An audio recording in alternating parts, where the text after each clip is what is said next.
I tell you, when we understand by the spirit of wisdom and revelation, the Bible reveals that the physical heavens, in their very aspect, are only a type of a revelation of God's spiritual heavens here in the earth, the spiritual heavens that we are. The sun is a type of Jesus, just as the sun is the light of the world. So Jesus is the light of God's kingdom. In the light of his glory, we enter the day of the Lord. At midday, O King, I, Saul of Tarsus, saw in the way a light from heaven above the brightness of the sun shining round about me. And I said, Who art thou, Lord? And he said, I am Jesus, whom thou persecutest.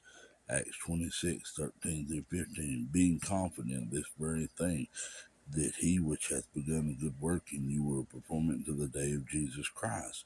Philippians 1:6, ye all are children of light, and the children of the day. We are not of the night nor of darkness, never have been. 1 Thessalonians 5:5. We are children of the day and not of the night.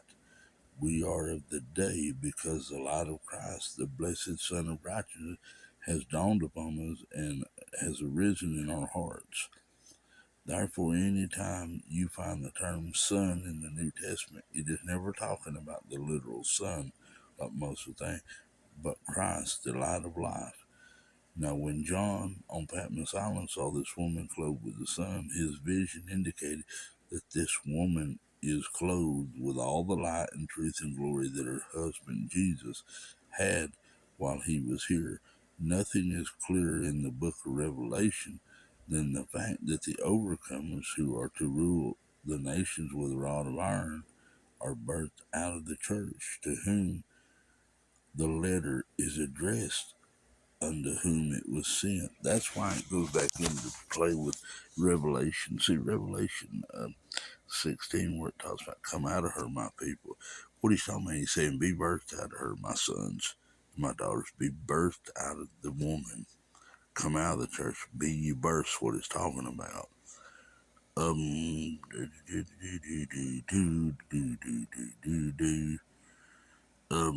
when you look at where it says the sign, so the sign in heaven, the word wonder or sign comes from the Greek word semeion, which means an indication or a mark or a signification. A wonder is something that arrests and surprises and astonishes. A wonder is something unexpected, unprepared for, unprecedented, etc. The whole world is full of wonder to a child. Now, let's go back over here.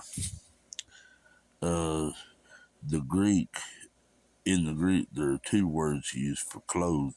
One is enduo, and the other is parabolo. In this particular case, the word parabola is used, and realizing that every word is important in respect to where and how it is used by the Spirit of God in the Scriptures, we know that parabola is distinctly illuminative, and duo means go into clothing, which infers that the clothing is of a certain size and specification into which a person must fit. In other words, a person up to a particular size could not fit into a certain garment, but over that size, it would be impossible to get into. On the other hand, parabola means to cast around about, which would infer some sort of a garment that you can put on and cast around a person and made to fit a person rather than the person fit the garment. For instance, Luke 24 speaks about being endued clothed with power from on high, referring to the infilling of the Spirit on the day of Pentecost. Here the word used means to be clothed with power in the sense of going into clothing or having the garment of a particular size into which the person must fit. We have seen much in times past of people who claimed so much because of the undoing of power, when in reality they fitted as best they could into that garment.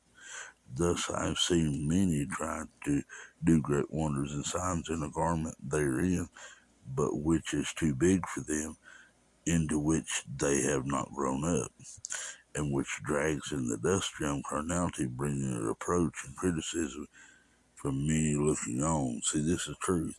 On the other hand, the word parabola, used of the sun-clothed woman, infers that this full-grown woman has a covering of the sun that is cast about her in such a manner that the garment fits her rather than her trying to fit in the garment. This woman is a mature woman, matured in God, mature in love, matured in understanding. God grants her the clothing that fits her maturity. Her clothing is comprised of one thing: the sun. The sun is the light and warmth of our solar system and rises about just the just and the unjust. It's a no respecter of persons. By being even as the sun speaks not, but is what it is by virtue of its nature. She claims nothing for herself, no position, no gifts, no power, no ministry, but simply is what she is by the grace of God. The sun does not have to say, I am the sun. It is that by reason of its being, and this woman is what she is by reason of her being who she is. And as a result, her light and warmth are shed abroad without stint. This is some good stuff right here.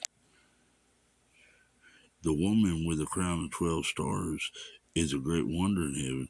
In other words, the manifestation of the glory and power of God upon this virgin bride of Christ precedes the manifestation of the sons of God. For this is the corporate man. For the woman is manifested to the heavenly sphere, though it is quite evident that she is right here on earth at the time. Paul spoke of this wonder of the woman in heaven in these words, to the intent that now into the principalities and powers in the heavenly places might be known by the church the manifold wisdom of God. Ephesians 3:10. We have rejoiced to see that she is clothed with the sun and has conquered the moon, which is the reflection. But let us, the lesser light, the lesser principles of the doctrines of Christ, but let us take into further consideration that her head is crowned with 12 stars. See, the 12 is dealing with the government. It's dealing with it, a government. See, this ain't talking about Israel coming forth. It's really not. Now, the word crown, it comes from the Greek word kephali, which comes from the root capto, which means to seize, or that the head is the part most captivate, and takes hold of. By the same token, it is the head or mind that the Spirit of God wants to seize and lay hold of, that the mind of Christ might be fully manifest therein. There can be no spiritual nor body changes in anyone without there being a changing of the mind and thought patterns, consciousness. Have you not read that we are transformed by the renewing of the mind? What a battle has been waged to keep the mind in subjection to bondage and darkness and ignorance. But contrawise, there is also a battle whereby liberty comes to the mind to bring it enlightenment and renewal. It is thus upon a renewed mind that the ground rests.